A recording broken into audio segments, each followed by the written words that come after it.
स्वप्न विकणारा माणूस. आमच्या लहानपणी कोण्या एका गावाकडून एक स्वप्न विकणारा माणूस घोड्यावर बसून आमच्या गावाकडे यायचा. त्याच्या घोड्याचा टबडक टबडक आवाज आला की आम्ही आवाजाच्या दिशेनं धावत जायचो. आमचं आकर्षण घोडा बघणं हे असायचं, पण घोड्यासोबत मिशीतल्या मिशीत हसणाऱ्या त्या माणसालाही बघणं व्हायचं.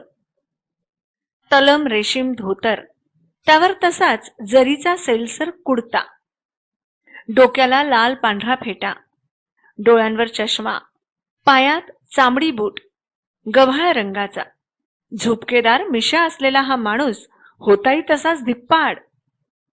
या स्वप्न विकणाऱ्या माणसाची आम्हाला गंमतच वाटायची, शिवाय कुतूहल पण. त्यानं घोड्याच्या पाठीवर ठेवलेल्या मखमली कापडातल्या गाठोड्याकडे आम्ही कुतूहलानं बघायचो. हा माणूस आमच्या गावच्या पिंपळाच्या पारावर थांबायचा. पाराला असलेल्या लोखंडी कडीला आपला घोडा बांधायचा.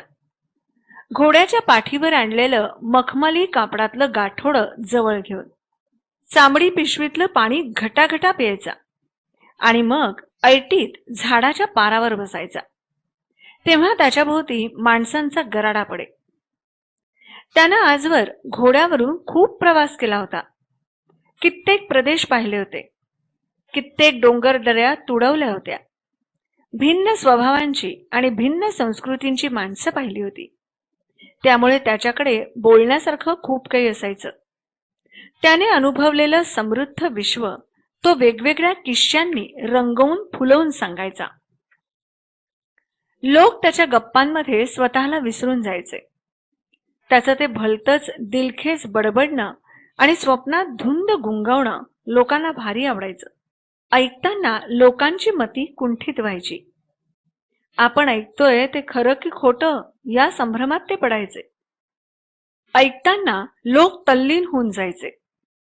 त्याच्या त्या अनुभवी बोलातून लोकांना निरनिराळ्या प्रांतांची रीतिरिवाजांची माहिती व्हायची.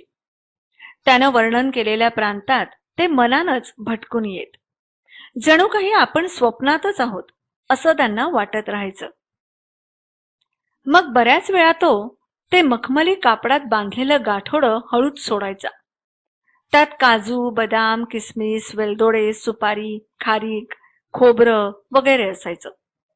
नाही म्हटलं तरी लोक घासाघीस करून छटाक पावशेर विकत घ्यायचेच. कधी कधी तो गाठोड्यातला खाऊ सगळ्या टिंगू मुलांना मुठमुठ वाटून द्यायचा. आम्हीही त्याच्यावर भलतेच खुश व्हायचो. तो निघून गेल्यावर मग लोक म्हणत, हा बडबडे आला की आपल्यात तरतरी पेरून जातो. त्याच्या बोलण्यानं जगाची ओळख झाल्यासारखं वाटतं. आपलं दुःख काही काळापुरतं का होईना विसरल्यासारखं होतं. गोड गोड बोलून तो जसं त्याचं स्वप्नच आपल्या डोळ्यात उतरवून जातो.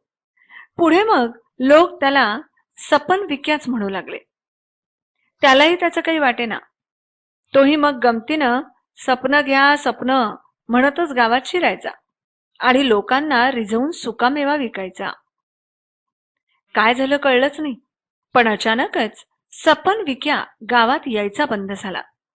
आम्ही रोज त्याची आतुरतेनं वाट पाहायचो, पण तो यायचाच नाही. कधीतरी त्याचा विषय निघायचा आणि गावातले सगळे लोक त्याच्याविषयी भरभरून बोलायचे.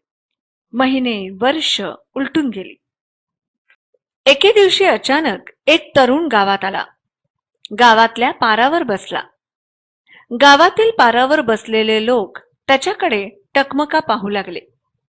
तो तरुण सपन विक्यासारखाच दिसत होता. तोच चेहरा, तीच अंगकाठी, जणू सपन विक्याच गावात आला होता. आम्ही सगळी मुलं पाराजवळ जमलो. आमच्या गावातल्या सगळ्यात वृद्ध तात्यांनी त्याला विचारलं, कोण रे बाबा तू, कुठून आलास? तो म्हणाला, मी तुमच्या सपन विक्याचा मुलगा. गुडघेदुखीच्या त्रासामुळे बाबा बऱ्याच वर्षांपासून गावोगावी जाऊ शकत नाहीत. पण खरं सांगू का, गावात जाणं, तिथल्या लोकांना एकत्र जमवणं, त्यांच्याशी बोलण्यासाठी सुकामेवा विकणं हे केवळ बाबांचे एक निमित्त होतं. त्यातून त्यांना खूप आनंद मिळत असे. आपले अनुभव, आपल्या जवळचं ज्ञान इतरांना सांगावं, दुसऱ्यांना आनंद द्यावा, असं माझ्या वडिलांचं स्वप्न होतं. लोकांची सेवा करण्याचा त्यांचा हा मार्ग मला खूप खूप आवडला. नुकतंच माझं वैद्यकीय शिक्षण पूर्ण झालं आहे. गावोगावी जाऊन वृद्ध आजारी लोकांची सेवा करायची, असं मी मनोमन ठरवलं आहे. बाबांचं हे स्वप्न पूर्ण करण्यासाठीच मी तुमच्या गावात आलो आहे. त्याचा आवाज, बोलण्याची ढब, हसणं आम्हाला सपन विक्याची तीव्र आठवण देऊन गेलं. आम्ही सगळे गहिवरून गेलो. काय बोलावं हे कोणालाच समजेना. असंही स्वप्न असतं. एखादा माणूस असंही स्वप्न पाहू शकतो, हे नव्यानंच आम्हाला उमगलं होतं.